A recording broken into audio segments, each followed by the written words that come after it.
katekno sira kabeh rikala zamane nabi sahabat tabi'in lan para wali iku nganggengake ngaji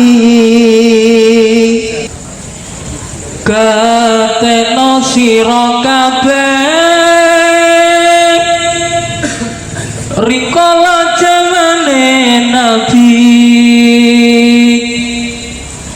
sahabat tabi'in lan para wali iku nglangekake ngaji cita sadati kegiarane insani wong mukmin senenge ngaji sing keri cokot boyo sing keri cokot boyo sing keri cokot boyo sing keri dicokot boyo katekno sira kabeh dikala zamane nabi sahabat tabi'in lan para wali iku manggonake ngaji katekno sira kabeh rikala zamane nabi sahabat tabi'in lan para wali iku nglangekake ngaji kita sadari kegiarane insani mukmin senenge ngaji sing keri cokot boyo sing keri cokot boyo sing keri cokot boyo sing keri cokot boyo urutenono sira kabeh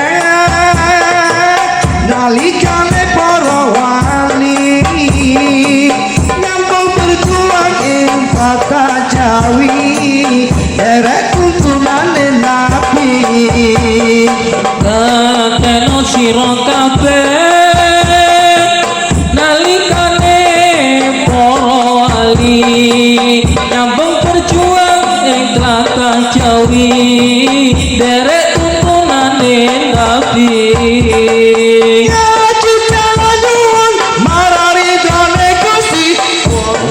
senenge ngaji sing keri cokot boyo sing keri cokot boyo sing keri cokot boyo sing keri dicokot boyo oh sira kabeh ing dasar perintah ngaji Kanjeng Nabi ilal madi ilal madi weruhi sira kabeh ing dasar perintah ngaji kados dawuhipun Kanjeng Nabi ilal madi ilal madi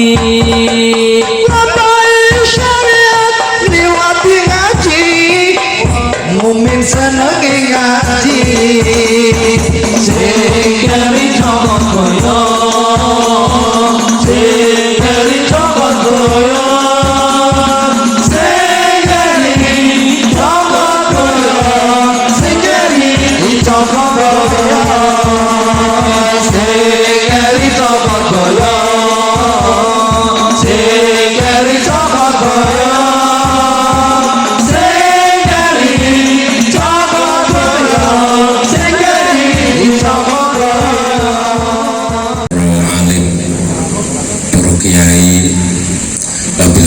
ingkang rawuh dalu menika nggih Kyai Haji Sobirin ingkang dipun sepuhaken wonten ing PAC Gunung Pati ranting Banaran. Jajaran kepengurusan NU wabil khusus NU mulai Banaran sekarang Gunung Pati sak menginggilipun wabil khusus ingkang gadah damel dalu menika inggih pengurus Rijalul Ansor sekarang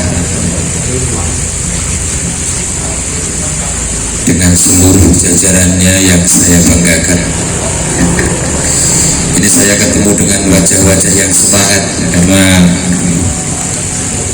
dalam kondisi yang seperti ini masih berusaha meramaikan hari-hari, mensiarkan NU,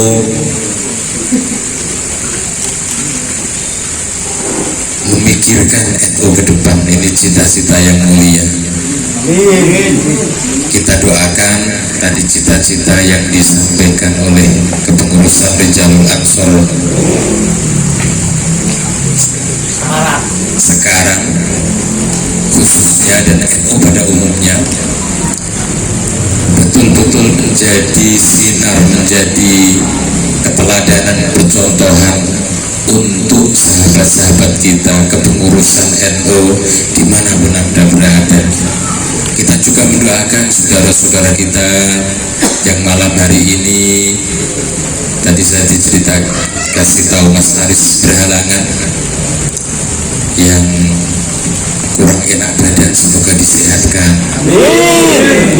Saudara-saudara kita ada yang kesusahan, semoga digantikan oleh Allah, amin Allahumma amin.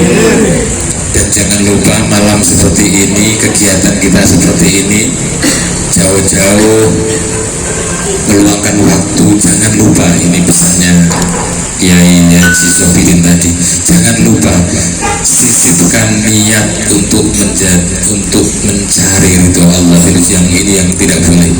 Semua untuk saudara-saudara kita, untuk doa kita semua. Al-Fatihah. A'udzubillahi minasyaitonirrajim. Bismillahirrahmanirrahim. Alhamdulillahirabbil alamin. Ar-Rahmanirrahim. Maliki yaumiddin. Iyyaka na'budu wa iyyaka nasta'in. Ihdinas siratal mustaqim.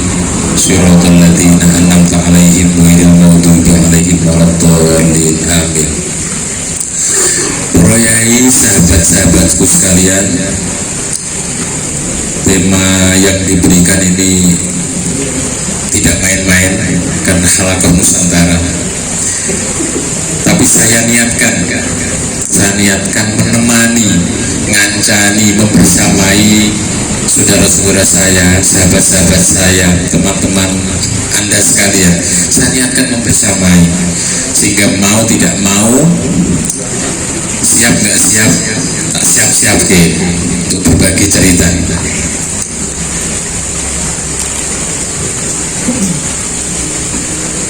Sahabat-sahabat sekalian, begini.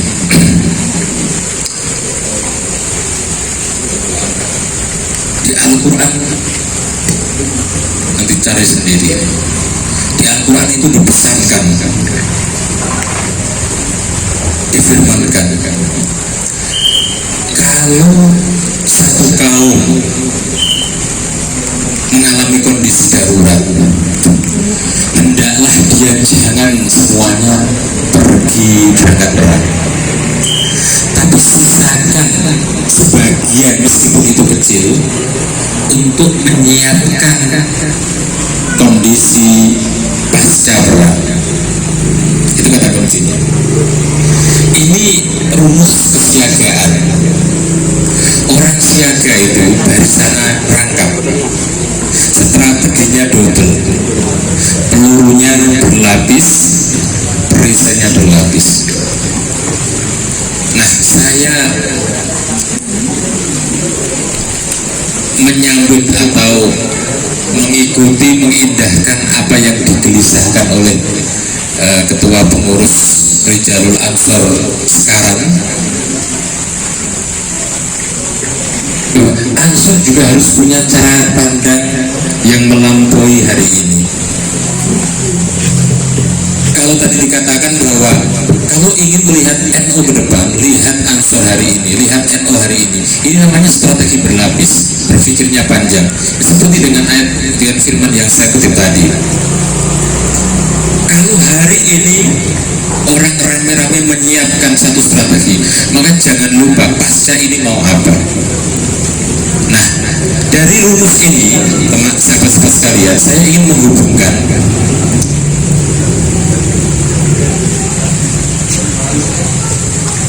kalau model strategi sampai pengetahuan kita itu seragam,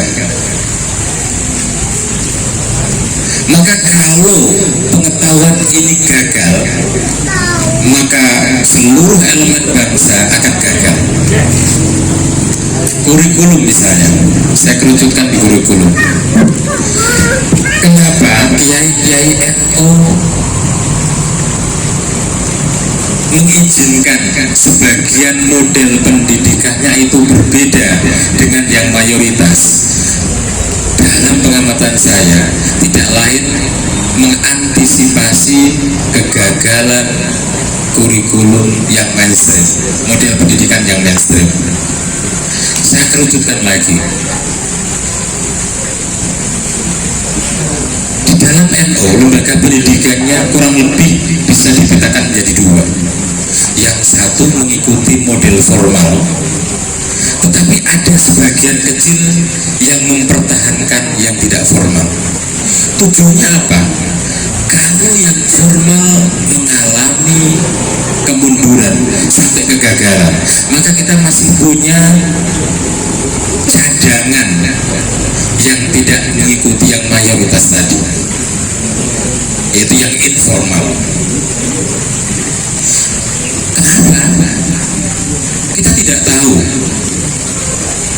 yang mayoritas ini apakah betul-betul menjadi jawaban bagi masa depan, atau jangan-jangan di masa yang akan datang yang mayoritas itu akan tergilas dengan sendirinya.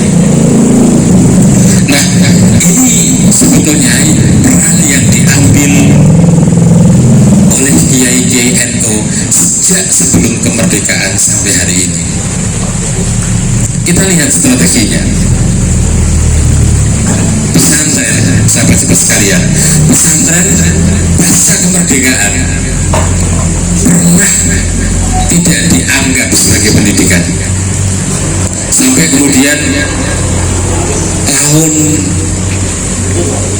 saya masih ngajar di Kajen tahun 2011 kalau tidak salah. Jadi pesantren itu tuh pernah dianggap sebagai tidak formal atau tidak diakui dalam sistem pendidikan nasional. Sampai kemudian saya pernah menemani rektor Universitas Islam Negeri Wali Songo sowan ke Mbah Mun.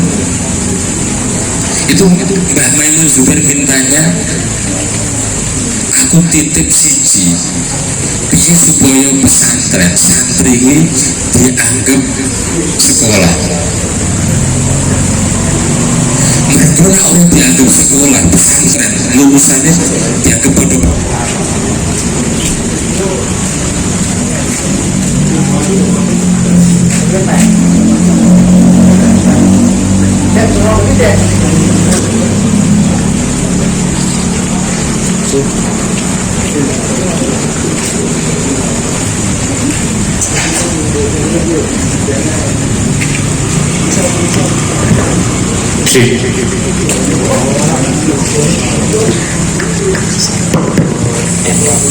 Saya lanjutkan ya.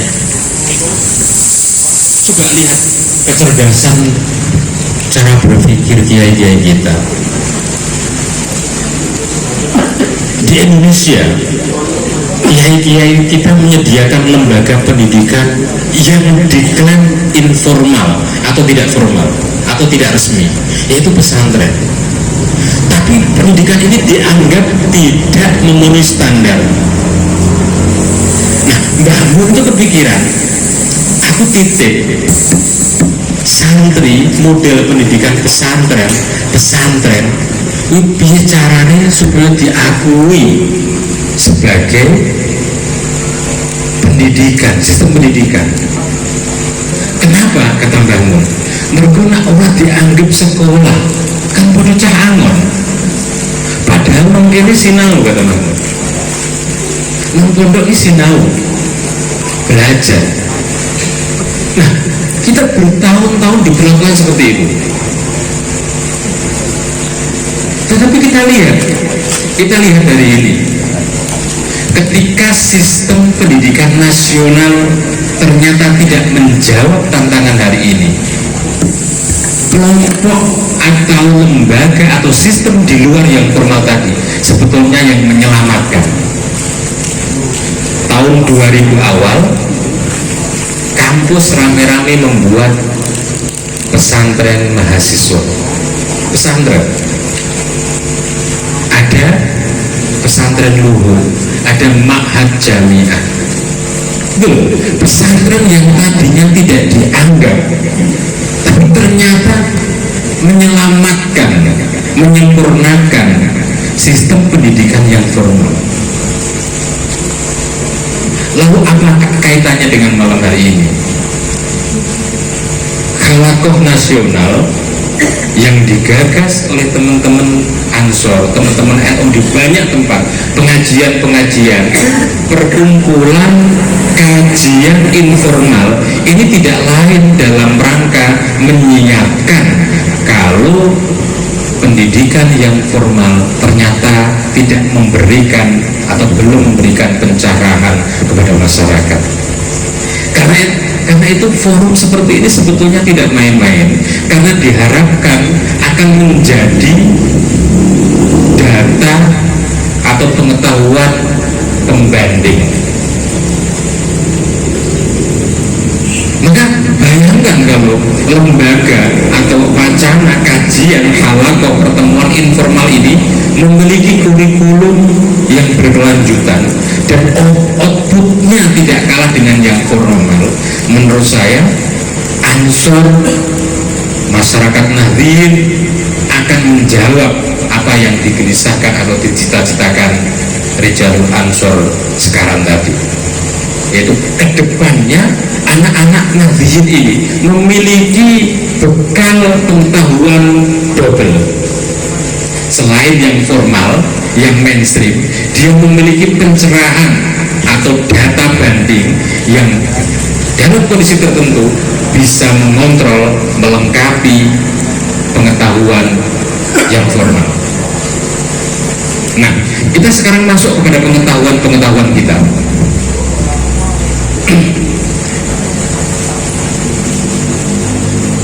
Kenapa baru hari ini beberapa kiai pesantren, beberapa kiai NU diketahui dan diakui menjadi pahlawan nasional? Pahlawan nasional dari kalangan NU yang baru di apa istilahnya? Bahasanya apa? Kalau diresmikan tuh enggak enak. Diakui. Diakui itu juga enggak enak. Baru diketahui jejaknya oleh pemerintah. Kenapa baru siapa contohnya? Yai? Ma'ruf. Siapa pahlawan nasional dari kalangan yang terbaru? Hah? Gede piro guys? Mabojo. Yang dari NU. Wah, ini yang harus dicari nanti. Pertanyaannya begini, terus selama puluhan tahun ini para pemegang kebijakan kemana? Kenapa nggak mengendus itu? Ini yang bermasalah yang di atas atau NU-nya yang tidak tahu? Ini kan pertanyaan. Ini loh yang saya maksud. Jadi kalau kita mengandalkan pendidikan yang formal, ternyata tidak mencakup semuanya. Mengendus kiai NU yang punya kontribusi dalam perang kemerdekaan saja tidak bisa. Ini terus orang-orang pinternya kemana? Ini kalau diteruskan kan nggak diakui, nggak diketahui, nggak dianggap, nggak dicatat. Dalam kondisi seperti ini butuh orang-orang pinter, orang-orang cerdas dari luar pendidikan formal. Kalau saya tegaskan lagi, maka NU harus turun tangan sendiri, nggak bisa mengandalkan yang di pemerintahan. Buktinya setelah NU mengusulkan, mengkaji dulu, melacak jejaknya, mengkajinya, menyodorkan, baru turun itu pengakuan, pengangkatan. Nah, banyak kan kalau ini terjadi di banyak hal, termasuk di pengetahuan kita. Pesantren tidak diakui sebagai pendidikan, hari ini terbuka. Kiai-kiainya tidak diakui berkontribusi, hari ini terbuka. Maka pengetahuan-pengetahuan di luar yang formal itu sangat dibutuhkan. Kalau NU tidak mau turun tangan memikirkan nasibnya sendiri, jangan harap yang lain, tetangga kita itu memikirkan. Ini terjadi. Satu saat kiai-kiai di Jawa Timur itu audiensi, datang ya ke pihak-pihak yang berkaitan, protes. Kenapa perjuangan kiai-kiai kami, resolusi jihad yang dikenal dengan pertemuan arek-arek Surabaya di Surabaya itu tidak dicatat sebagai kontribusi kiai dan santri? Maka dijawab, loh kok tanya kami, kenapa anak-anak NU tidak mencatat itu? Itu dikembalikan. Nah, NU-nya diem. NU yang harus mempromosikan, NU yang harus menunjukkan, NU yang harus membuktikan, anak-anak NU yang harus mengangkatnya. Nah, ini yang dimaksud dengan qu anfusakum wa ahlikum naro. Mulai dari kita. Kalau kita tidur saja, kita diam, tidak melakukan perubahan, maka jangan harap yang lain mengakui. Bayangkan, berpuluh-puluh tahun kita punya presiden berapa, ya, dari Presiden Soekarno, Presiden Soeharto, Presiden Habibie, Presiden Gus Dur, Pak SBY, Bu Megawati dulu, Pak SBY, baru Jokowi, baru jejak NU itu diakui. Ini bukan saya ingin mengatakan terlambat, tapi jadikan proses ini sebagai pembelajaran. Kalau begitu, sahabat-sahabat sekalian, maka di luar model yang formal, pengetahuan yang sudah apa istilahnya ya, menghegemoni, yang sudah terlanjur mainstream, butuh pengetahuan di level kedua. Bukannya yang level pertama tidak penting, tapi level kedua ini bisa menjadi data pembanding, bisa mengoreksi atau saling melengkapi. Jalul Ansor beruntung karena punya sekolah-sekolah seperti ini. Saya makan sekolah-sekolah ini, ya, yang kurikulumnya tidak kita dapatkan di kurikulum formal. Maka forum-forum ini tidak main-main. Isi dengan kurikulum yang jelas, yang berkelanjutan, yang ke depan, NU itu semakin menemukan jati dirinya, menemukan kemandiriannya. Yang pertama persoalan informasi, persoalan pengakuan pesantren tadi. Hari ini sudah ada pesantren Mu'adalah, kemudian pesantren punya Ma'had Ali. Kemarin kan tidak diakui. Bahkan banyak santri dan kiai yang terlibat dalam perang kemerdekaan pada masanya, karena tidak memiliki ijazah, itu harus dikeluarkan dari barisan militer. Ini dan NU dengan rela, karena berangkat perangnya juga sukarela, dipecat, dikonvertu, orang masalah. Nanti gawean ini gak menunggu, gawean ini mulang ngaji, dan itu tanpa ada yang mengadvokasi. Banyak kejadian ini. Ini jangan jadikan dendam, tapi jangan juga dilupakan. Jadi pertama persoalan pengakuan pendidikan. Yang kedua, persoalan kontribusi masyarakat Nahdliyin terhadap perang kemerdekaan. Nanti banyak lagi yang belum kita bereskan. Ada banyak hal yang ternyata kita itu menerima barang yang sudah terlanjur dianggap jadi, padahal belum jadi. Maka tugas kita, karena ini lebih terkait dengan masyarakat Nahdliyin, kita harus mengkajinya pelan-pelan.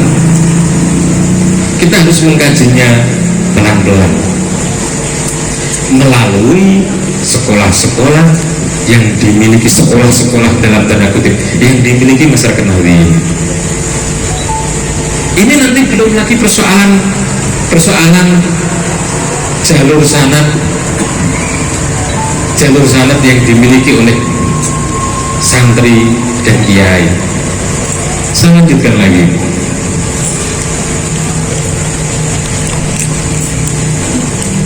Lahirnya, karena ini terkait dengan Halaqah Nusantara.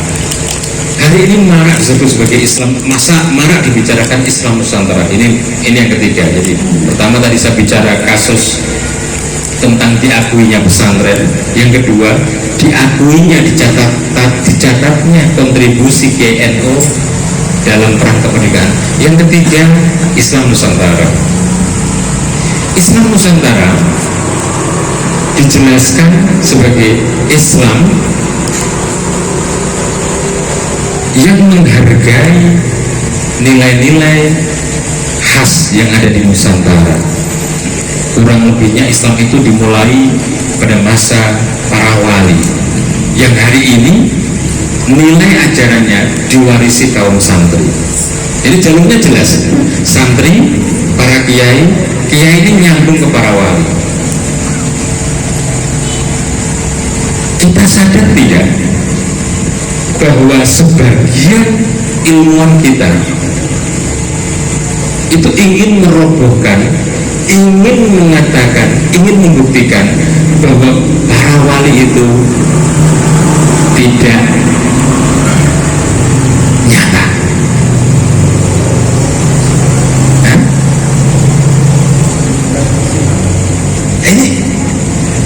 Ini PR lagi. Orang-orang pintar kita, sekolah kita, sebagian dari intelektual kita dengan tidak malu-malu mengatakan bahwa para wali itu tidak tercatat dalam penelitian dunia misalnya. Maka masyarakat Nahdliyin yang mengklaim dirinya pewaris dari ajaran wali, kalau tidak punya kecerdasan membaca ini, kapan-kapan akan dipotong orang bahwa Islam yang kita anut tidak memiliki jalur yang jelas. Maka intelektual NU mau tidak mau harus menyiapkan data ini supaya kita tidak dengan mudah dirobohkan oleh orang-orang yang berbeda dengan kita, yang tidak suka dengan kita. Nah, dengan cara berpikir seperti ini, kita harapkan ke depan kita memiliki kesiapan dengan dinamika, tantangan yang kita hadapi. Dan ini pas kalau dibicarakan Ansor, karena pemuda itu masa depannya. Kita tidak bisa mengandalkan, kita tidak bisa menyerahkan fakta tentang wali, fakta tentang pemerintahan pada masa wali kepada orang-orang yang tidak tahu tentang perjuangan NU. Sebagaimana kita menyerahkan sejarah nasional diserahkan kepada orang-orang yang tidak tahu santri, padahal di dalamnya santri kiai jelas terlibat dalam pertempuran melawan kemerdekaan. Ini kan karena kosongnya masyarakat Nahdliyin di wilayah itu, sehingga tidak ada yang mengontrol. Nah, ini PR yang harus kita bicarakan di luar sistem pendidikan formal kita. Kalau yang itu belum dijawab, kalau sudah dijawab ya kita perkuat. Hingga paling tidak saya ingin memberikan introduction atau memberikan pengantar, dan selanjutnya nanti kita diskusi biar saya tidak kerepotan membagi waktu. Saya pertama tentang pengakuan pesantren. Hari ini sudah diakui, ini momentumnya. Jadi kalau Ansor ini gagah-gagah, kelihatan gagah itu wajar karena momentumnya ini. Kalau ada Ansor tidak semangat itu namanya nggak tahu kondisi itu. Hari ini momentumnya. 10 tahun yang lalu tidak segagah ini, 15 tahun yang lalu belum segagah ini, apalagi sebelum reformasi. Saya tentang satu, saya ulangi lagi, tentang pengakuan pesantren. Bayangkan puluhan tahun berpartisipasi di masyarakat masyarakat, ini dianggap. Yang kedua tentang peran para kiai kita dan santrinya. Ambarawa itu konon makamnya kiai dan santri itu dipenuhi makam kiai dan santri Ambarawa itu. Tidak hanya Surabaya, dan itu belum terkuat. Satu tentang pesantren, dua peran kiai, yang ketiga jalur sanad kita. Semuanya harus kita perkuat karena serangan kita macam-macam, teman-teman, sahabat-sahabat sekalian. Hari ini lahir buku yang mengatakan Pangeran Diponegoro itu pengusung khilafah.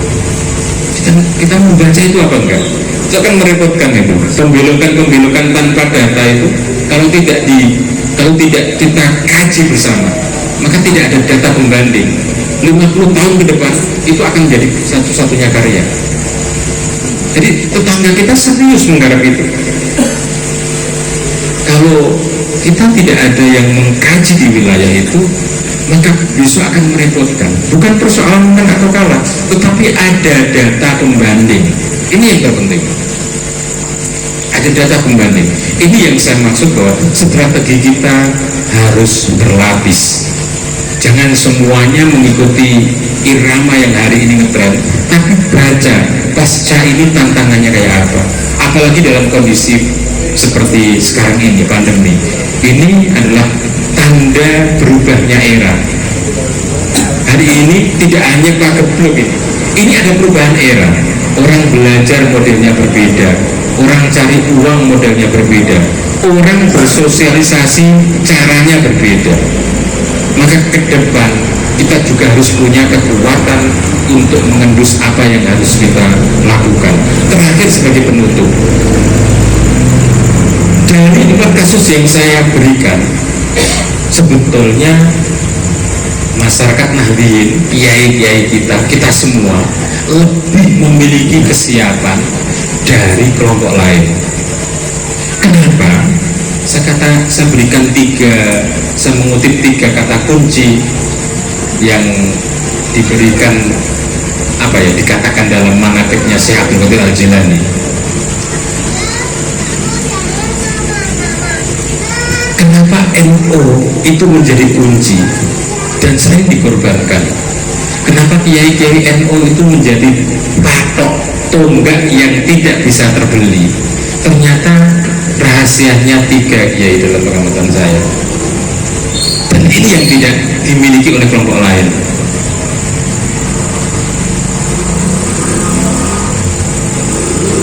NU raiso diapusi, misalnya ditawari duit kon fatwa rokok haram itu raiso. Berarti yang anggune rokok mas. Kiai-kiai kita itu raiso diapusi, didikte oleh Braulo itu, cukong itu, bandel-bandel itu nggak bisa. Apalagi jualan hukum hanya untuk hal-hal yang sepele, tidak bisa. Didikte untuk memutuskan status hukum nggak bisa.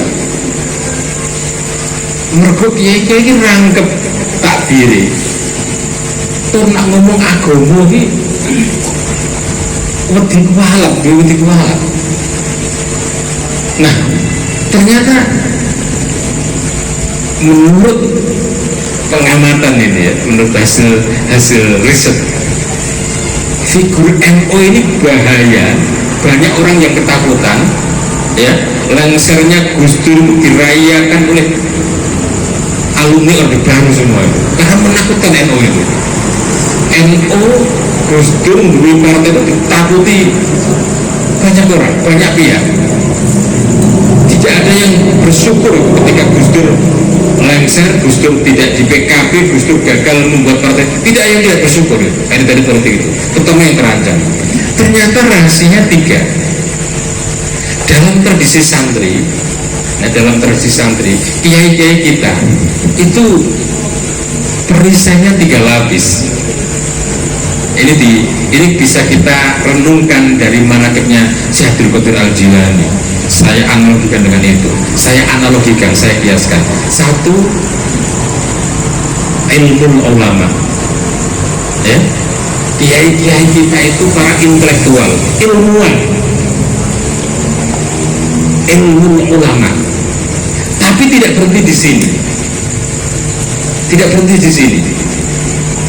Yang kedua, jangan ngaku menjadi guru masyarakat tidak punya kelengkapan kedua, yaitu siasatul muluk.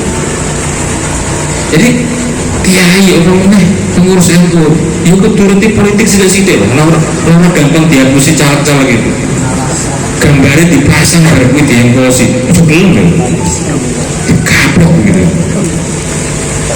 Jadi ojo ngaku ojo sanggup bimbing ulama. Siji, nak orang bimbing ilmu syariat, ilmu pengetahuan, ilmu ulama. Yang kedua, siasatul muluk, ya, wawasan politik kebangsaan, ojo politik busuk, ya, siasatul muluk. Dan yang ketiga,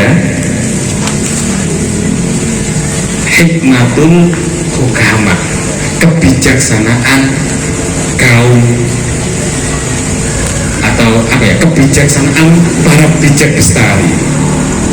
Jadi pinter, ora iso diakusi, tapi luwes, tapi ana wong loro ki ngerti ambune.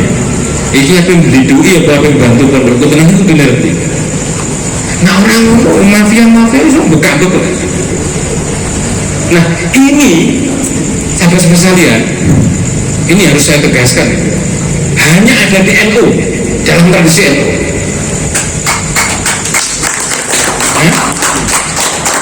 Ini catat ini, jadi nak NU jeka lagi, ini jadinya bobrok itu.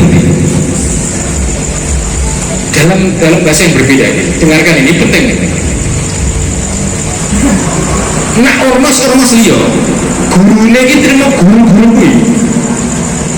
Guru sing dijamure. Lho NU iki gurune iki wong mati bareng dadi gurune. Demit-demit bareng ngono kelekno. Lah wong wis dilekno demit bareng iki sarah JK lagi. Pertanyaannya sapa ngendi kae? Maksud saya, santri iki sakliyane duwe guru, duwe kiai, sowan para sepuh, iki yo istikharah bareng. Lho ini nyalok aja gagal iki dukune sapa? Kan? Kan rangkep. Jari yang tahu mondok, paling orang melu ansor PNII, ilmu ini katut Pak. Baru kuwi ya wis sekolah politik bareng, siasatul muluk gitu. Sinau politik baru ngono ki yo tunggane ziarah ngrebus minyak merdukun bareng itu kalah. Ini pertanyaannya kalahin yang endi? Harusnya rangkep, karena analisisnya yang nampak dengan yang tidak tampak kan rangkep.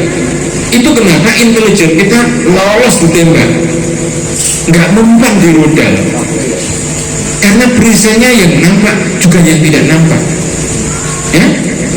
Di depan dihadang, tapi ada yang memberitahu dia jalannya meneliko. Ini yang dimaksud pertahanan berlapis. Mergo gurune iki yo sing doyan rokok karo sing doyan menyang. Jadi mulai situ sing ketok, sing ora ketok, sing elek. Dan ini hanya ada dalam tradisi kita. Logikanya, karena lahir batin bersenya, kita akan menjadi masyarakat yang unggul. Ya, logikanya begitu. Nah, durung unggul, pertanyaannya kita harus mengevaluasi lagi malam ini. Ya, itu sedikit pemancing dari saya. Silahkan dilanjutkan. Mestinya Mas Haris mana tadi? Mestinya kalau moderator itu ini biar ada yang memandu. Dilanjutkan nanti biar Kiai Sobirin dia juga untuk menjawab, teman-teman kepengurusan juga ikut berbicara, gitu ya. Terima kasih sedikit dari saya, tapi meskipun sedikit semoga banyak manfaatnya. Assalamualaikum warahmatullahi wabarakatuh. Saya berikan kepada moderator. Terima kasih, Dek. Saya jawab. Langsung saja kami sampaikan Yai, sebelumnya mohon maaf, nama Aligator dari Ansor sekarang. Setelah mendengarkan apa yang Yai tadi sampaikan sangat menarik berkaitan dengan apa NU, peran NU untuk negara. Jadi kalau kita tarik ke belakang janjani ini menurut versi yang ada. Pantesan Hasim itu presiden. Kan ngoten nggih. Nah, karena apa? Karena kita tahu bahwasanya Yai Hasim itu Hadratul Syekh itu yang mengeluarkan resolusi jihad. Kan seperti itu. Nah, kenapa peran NU itu dikesampingkan seperti yang telah dengan sampaikan tadi?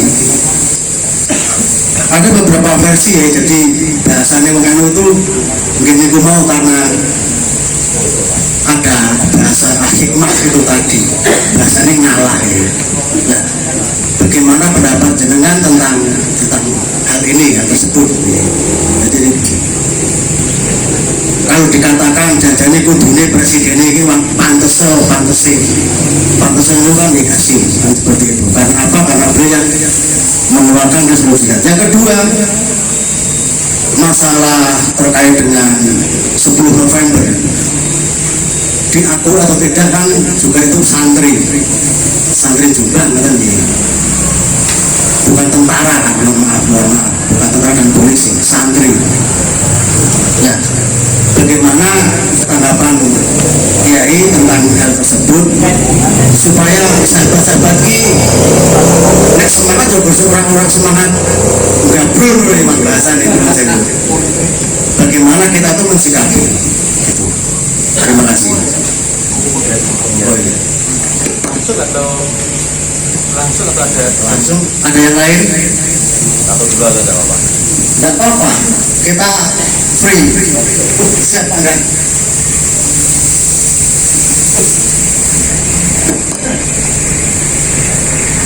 Langsung ekonomi dan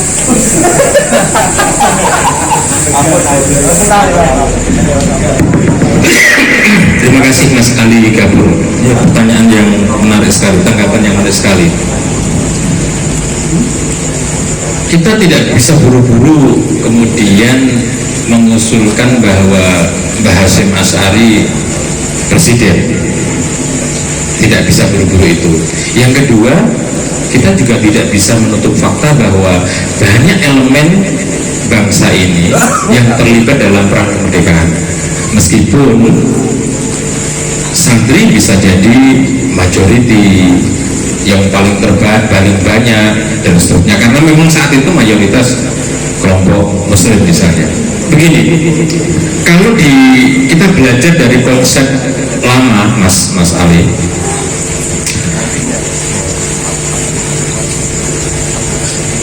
kalau beda versi boleh. Literatur yang saya baca di Demak, apa namanya, pucuk pimpinan bangsa ini terbagi menjadi 3, tapi beda dengan yang 3 kita ini. Nah, yang pertama, baca di Babat Pajang, yang pertama itu ada Ratu Ningratu. Di pada masa Demak pasca Majapahit itu ada 3 ratu kurang lebihnya, yang tempatnya berbeda. Yang pertama adalah Ratu Ningratu atau Sejatining Ratu. Saat itu dijabat oleh Giri, ya, Giri. Ratu Ningratu ini istananya disebut Kedaton. Yang kedua itu ono Rojo Pendito. Jadi kan mau Ratu Ningratu atau Rojo Ningrojo, yang kedua Rojo Pendito. Yang ketiga ya Rojo Pendito itu saat itu dijabat Gunang. Jadi Giri dengan Gunang berbeda, orangnya juga berbeda. Yang ketiga baru wakili ratu. Ini Perdana Menteri dijabat oleh Raden Fatah. Nah, Mbah Hasim posisinya bukan di Raden Fatah. Mbah Hasim kelasnya Pandito. Jadi ratu yang berbeda. Karena saat itu Jombang sudah menjadi pusaran atau tujuan bagi kelompok pergerakan. Ya, dari Jombang, dari Mbah Hasim ini mengambil strategi politik, kemudian kedaulatan berpikir supaya mentalnya tidak terjajah, apalagi kemandirian dan seterusnya, tapi tidak dalam rangka pelaksana atau OC atau tanfid. Jadi Mbah Hasim presiden dalam pengertian yang berbeda, yang ngedaton, dato. Jadi presiden dalam pengertian dato, tokoh yang disepuhkan.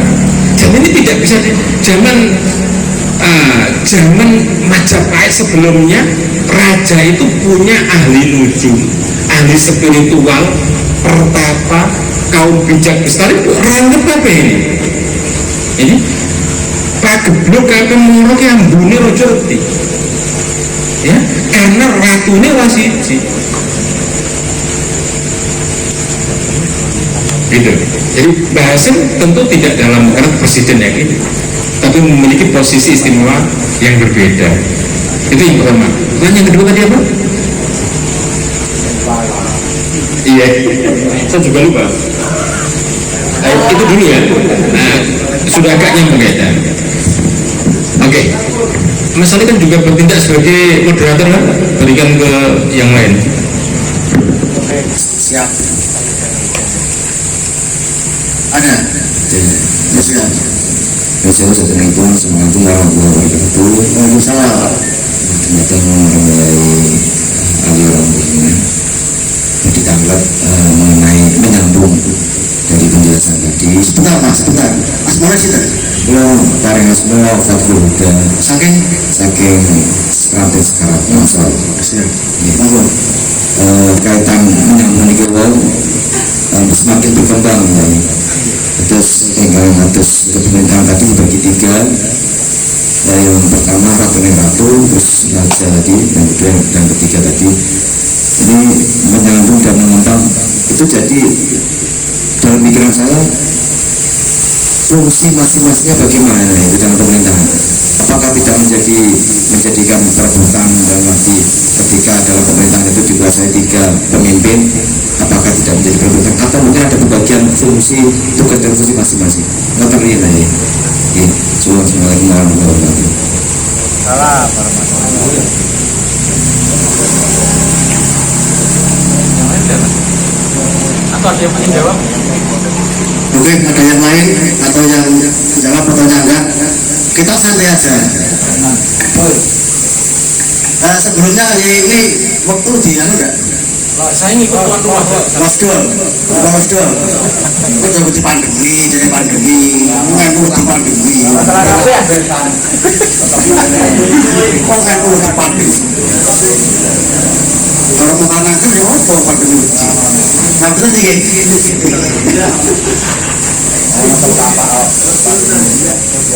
Jadi sahabat-sahabat sekalian perlu diketahui bahwasanya yang namanya alakoh ngerti ku loh, wis ngene iki. Tapi aja padu. Jadi bisa melenceng tema ya. Bisa. Monggo. Nah sampean-sampean mumpung ada narasumber.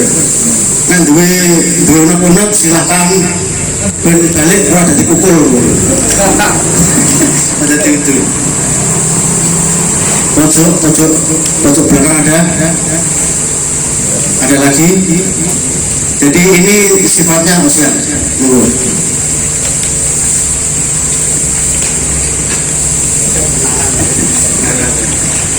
Assalamualaikum warahmatullahi wabarakatuh. Perkenalkan, saya Edi dari Ansor Sekarang. Mau minta pendapatnya Kiai. Sebenarnya selain ormas atau elemen dari luar NU yang mau melemahkan ataupun menggembosi NU itu sebenarnya dari kalangan sendiri yang mengatasnamakan entah itu NU garis lurus sampai yang garis lucu itu yang sebenarnya peran di sosmed itu sangat dominan ya. Nah itu gimana sikap kita dalam menghadapi itu dalam rangka untuk menjaga tegaknya NKRI ini. Itu saja yang dapat saya tanyakan. Kurang dan lebihnya mohon maaf. Wassalamualaikum warahmatullahi wabarakatuh.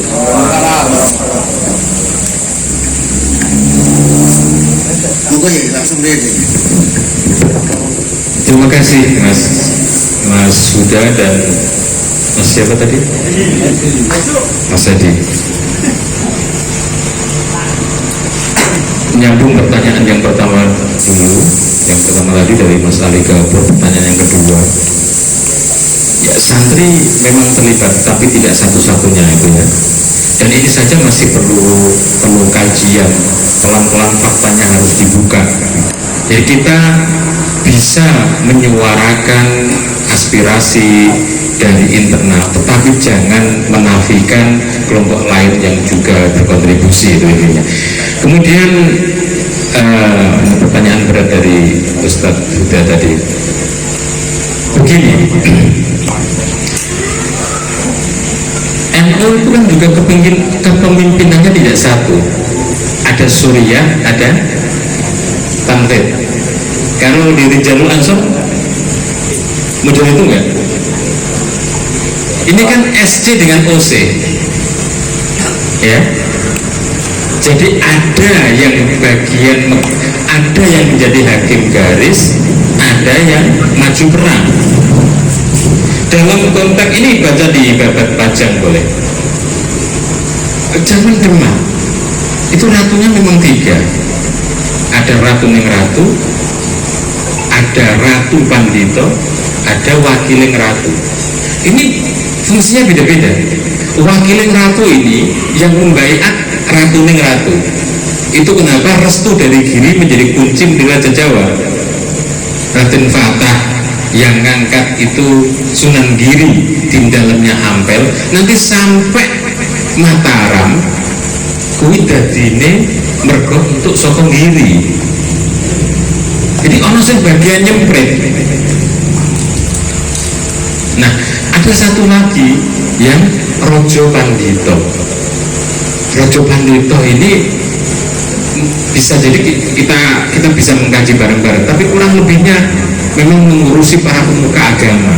Jadi agama dan para pemukanya mendapat perhatian serius dari negara itu, karena dia itu pemegang moral, termasuk mungkin yang mengurusi apa backing yang tidak kelihatan tadi itu, serepnya tadi, dan tidak dimainkan, nggak dipolitisir. Beda kalau hari ini kiai nah saya dituku diagusir, dijanjeni kursi, terus dijukuk liane.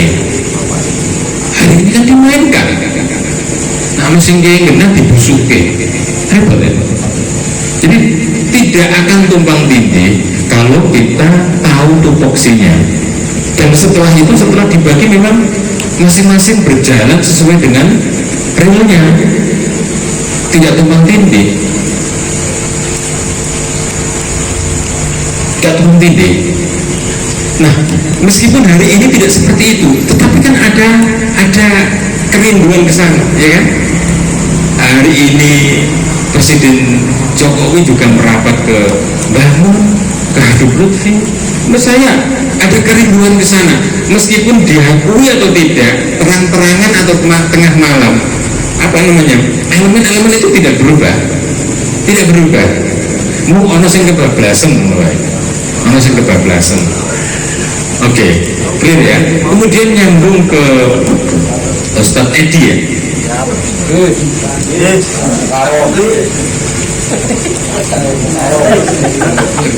Begini, bagaimana kita mengetahui dari mana sebetulnya pihak yang menginginkan NU hancur? Kita belajar pada masa Orde Lama ketika NU tiba-tiba menjadi partai politik dan perolehannya itu menggirisi. Kronologinya kan begini, partai penguasa, yang memperoleh suara paling tinggi PNI, kelompok Islam itu masuk di Masumi, tetapi Nahdliyin menyumbang secara signifikan, sementara hak-haknya dikebiri, kurang lebihnya begitu, atau kepentingan NU tidak diakomodir. Dari situ para kiai ini kemudian memikirkan bagaimana supaya masyarakat Nahdliyin ini tidak terlalu digunakan sebagai kuda hitam yang ditunggangi siang malam tetapi tidak dipikirkan kesehatannya, kebutuhannya. Maka NU menjelma menjadi partai politik dan itu perolehannya bergilisi. Kenapa? Karena kelompok santri Nahdliyin ini ternyata dalam berpolitik menggunakan nilai-nilai yang adiluhum. Wadahnya politik, tapi nilai yang dibawa itu perjuangan untuk umat. Kalau dalam bahasa Gusmus itu yang guruna ilal ummah bi'ainir rahmah. Kiai santri itu nak ngelok masyarakat dengan air mata kasih sayang. Tidak hanya mata kasih sayang, air mata. Jadi nangis kiai dulu ini. Rakyat kok dikenek no. Gunungnya didoli sing tinggi sing duwe gunung terima kan bagian ngusungi lemah sing ngedol wong makono ngatur bisa di bagian beduke digawe pabrik semen bagian beduke ungaran banyune dituku ungaran gak ngombe banyu kuwi bahkan kekiringan enak kiai kan nangis ora iso NU kan gawe fatwa terus kita mulai mau. Lah gandeng model ngene iki itu kelompok-kelompok yang ingin menang sendiri merasa terancam. Bahaya iki nek kelompok sing ora iso dituku. Bahaya. Bahaya kalau masih ada masyarakat yang menebarkan logika waras. Itu bahaya nih. Yang lain mampu program-program sing kira-kira melemahkan rakyat, iki ono kelompok sing nganti jam semene ora turu, tapi ngajak ngalare waras. Itu bahaya, musuhnya akeh. Mesti musuhnya akeh. Karena orang-orang yang oportunis akan terancam. Maka bagaimana supaya NU lemah saat itu? Ini menjadi musuh bersama. Persis seperti ketika Gus Dur memelopori masyarakat yang sehat di tengah pemerintahan yang tirani, yang tidak berpihak kepada rakyat, masyarakat pemerintah yang istilahnya demi kepentingannya dia akan menghalalkan segala cara. Maka Gus Dur, Presiden Soekarno yang saat itu mengajarkan kedaulatan berpikir, kewarasan dalam bernalar, ini ternyata mengancam banyak pihak. Ini bisa kita lihat ya, bisa kita lihat baik yang dalam maupun luar terancam. Ini apa penafsiran yang agak mudah untuk dirasakan, tapi silakan dilanjutkan. Soekarno itu bisa memainkan apa ya istilahnya? Soekarno itu bisa berdialog dengan Presiden Amerika. Baca sejarahnya. Jadi ceritanya begini, ada intelijen Amerika yang naik pesawat, tapi nggak tahu karena ampuh atau nggak sengaja pesawat intelijen Amerika ini ditembak dan jatuh. Mungkin disandra oleh tentara kita. Nah, Amerika muring-muring. sing diancam Soekarno nggak mau. Soekarno sampai presidennya ganti, Soekarno ini mau menukar tawarannya dengan, kalau tidak salah, senjata perang dengan beras. Soekarno sampai diundang sana jalan-jalan ke pusat pembuatan senjata. Ini saja diam-diam takut nanti diprotes. Tapi saat itu Soekarno nggak bisa digertak, nggak bisa. Dan ketika presiden selanjutnya tahu kalau watak Soekarno nggak bisa digertak, nah akhirnya mulai terjadi pembicaraan yang apa istilahnya, Mas, bangsa Indonesia diuwongke dan diakui kecerdasannya saat itu.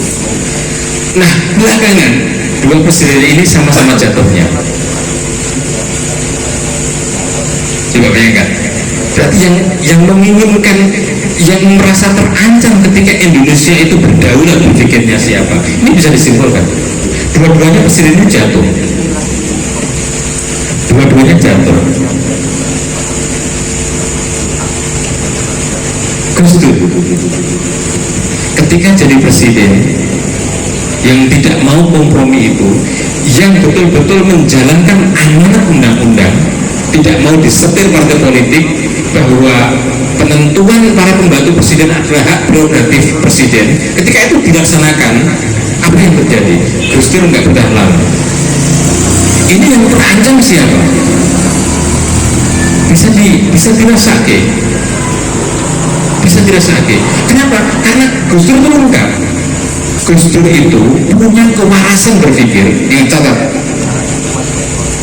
berpikirnya waras, berpihaknya terhadap rakyat jelas, dan satu lagi, duwe masa. Karena tandingan nih kalau Amin Rais ada masa, dan tidak terbukti bahwa berpikirnya berdaulat.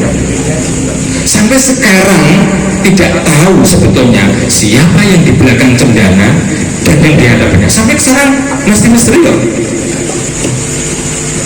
Masih misteri. Partai-partai yang lebih dari 25 itu, siapa yang sebetulnya partainya itu urunan sama warganya, belum bisa terjawab.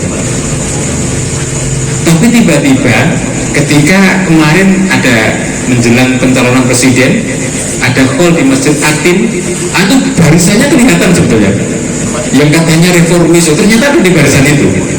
Cara menembusnya itu jualan alon. Nah NU itu teman-teman, ini catat ini, kita itu sebetulnya punya riwayat harus berpikir berdaulat, berpihak rakyat, dan duwe masyarakat. Masyarakat NU itu dibendung, gak itu colok, karena disuruh banser diri pagi itu baterai dewi dia ngomong orang iso dibendung alah liane itu dibayari sekretariat memang gak boleh. Jadi ini persoalan panjang. Kenapa? Jadi misalnya kita kenapa banser sefanatik itu? Ini bukan persoalan seragam. Ini ono kaitannya santri kalau kiai, ono berkai kiai, ono hubungan dengan macam-macam. Yang lain rakut terus ini. Orang terus moro-moro pengen duit seragam satu nukokno terus fanatik ini nggak bisa. Maka beda apa istilah satgasnya partai, satgasnya ormas dengan banser beda. Banser seperti ini nih, sing didelok kiai loh. Coba ngawal kiai, nuruti dawe kiai, ini nggak bisa dibeli teman-teman. Ya itu sing lebih ini sing orang banyak terancam itu. Kok dianggap kodong kalau sing duwe seragam ini jauh. Mangkat pamit bujuri, engkau nyucuk tangan kiai loh numpang bener. Itu bedane banser karo. Maka hubungan komando yang seperti ini medeni wong kekirisi. Nah, ayo kita sadar awake dhewe ngene iki ning coba iki. Kamu gak sadar ya repot. Ditembak arti kapan itu. Jadi pertanyaan tadi sebetulnya dari dalam atau dari luar iso dirasakan. Nah ternyata kita lihat ini tak ucai sidik terbuka, semoga ini mencerdaskan, dan karena mencerdaskan diselamatkan pangeran. Amin. Zaman Pak Harto menjelang jatuh, ini uang ditangkapi, sing ngomong kritis ditangkapi, tapi orang uang sing anu ditangkap menangan, ini janjian ini menang tenang apa dimenang no? Rasa tersebut uangnya loh. Dua itu orang-orang yang ngaku reformis tapi atau ditangkap.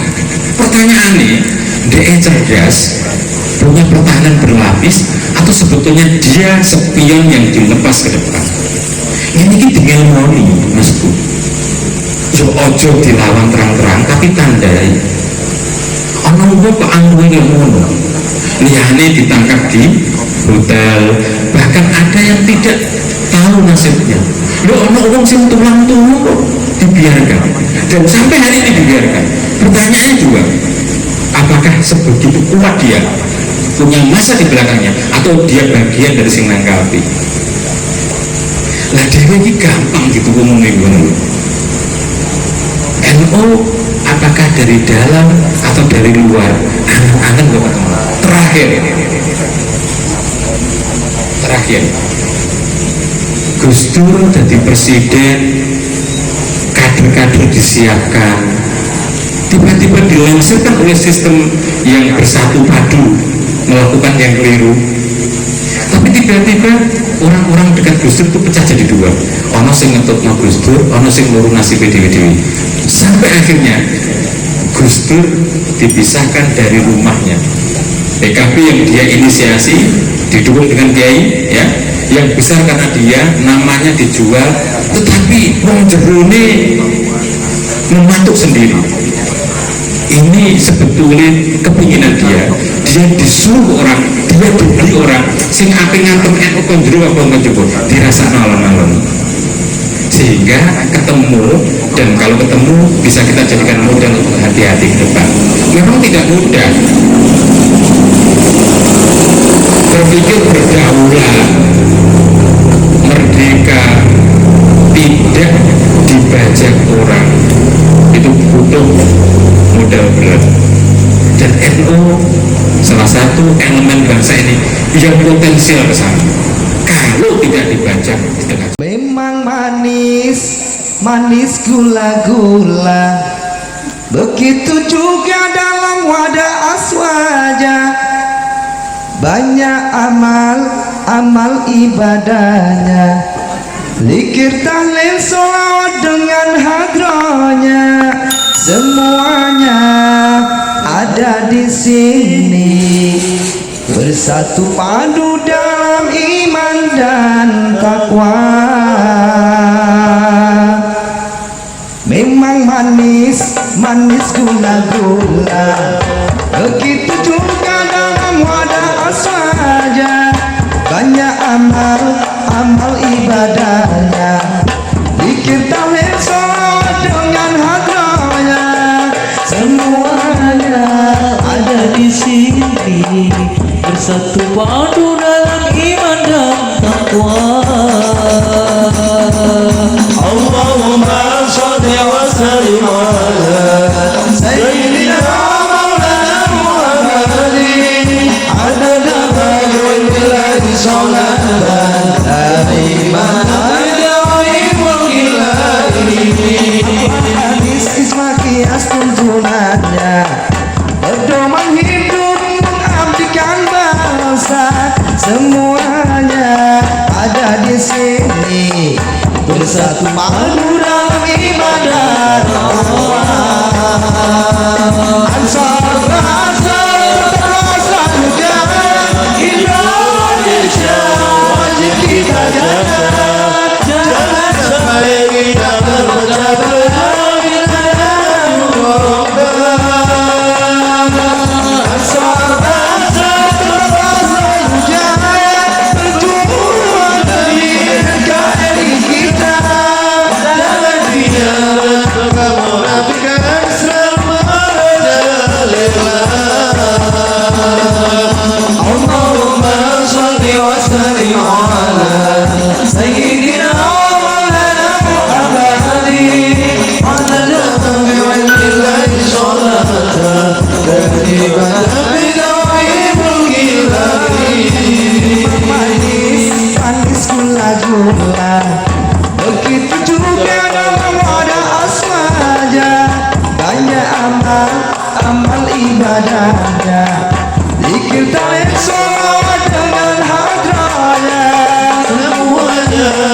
ada di sini, bersatu baru lagi badan takwa. Ansar bangsa tetaplah selalu jaya, Indonesia wajib kita jaga. Jangan sampai kita terpecah belah dan duduk berat. Ansar bangsa selalu jaya, Tuhan demi NKRI kita. Jangan biarkan kemunafikan ada Allahumma sholli wa sallim ala Sayyidina Maulana Muhammadin adada billahi sholatan daimatan ila wajhillahi. Allahumma sholli ala Muhammadin.